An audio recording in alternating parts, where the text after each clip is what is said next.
weather on NBC 10 Boston, Boston's most accurate forecast. Well, you know, I lived in Florida for a few years, and the nightmare scenario was a direct hit going over Tampa Bay of a major category hurricane. And it sounds like from your last update, Dominus, that is exactly what we're about to get. Yeah, category 4 hurricane. We were thinking maybe a category 3, but now the forecast is saying category 4 status late tomorrow night toward the Tampa Bay area. Right now, the storm is a category 5 with sustained winds at 160 miles an hour. It's moving to the northeast at 12 miles an hour. The pressure has gone up. It was just at 9:02. Now it's at 9:15. So that typically means the storm is somewhat weakening a little bit, but it's still pretty strong with those sustained winds. You'll see the forecast track. Category 4 storm, we'll stop that right there. That will be Wednesday night, somewhere between Tampa and Fort Myers with the landfall. Then it moves over land, still maintaining Category 1 status as it heads toward Space Coast there, Cape Canaveral, toward the Winter Park area, Orlando area as well. It moves to the east side of Florida, going through the day Thursday and then into Friday, becoming a remnant area of low pressure.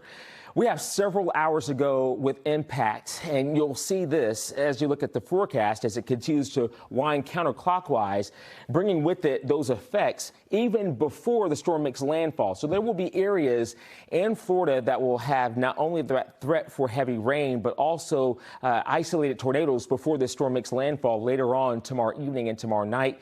And you'll see that wet weather toward Jacksonville, even Daytona Beach through the day on Thursday. Now, let's talk about that wind field. There will be areas with tropical storm force winds, but also hurricane force winds, maybe even up to 100 miles an hour at times, not only for areas along the west coast of Florida, but even inland. So there are going to be some spots here toward Orlando, even toward areas, maybe even, let's say, Jacksonville, or I should say Miami and Jacksonville for that matter, that could have tropical storm force winds, even though they're not in that forecast cone.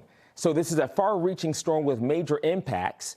And you talk about that storm surge, 10 to 15 feet there. That's in the Tampa Bay area. So that's water being pushed onto land, and that's going to cause some major problems and major flooding. So we're thinking about our friends and family members down in Florida right now. As for our temperatures here, we're dry. We have temperatures in the mid-50s, a comfortable evening for us. We'll see those numbers even in the 40s. We have a lot of 40s out there, including 41 in Norwood, 42 in Bedford, 48 in Plymouth. We're 43 right now in Nashua. Look at the temperatures tomorrow morning. 40s for most of us. You'll need that extra layer before heading off to work and school. And temperatures in the low to mid 60s by the afternoon.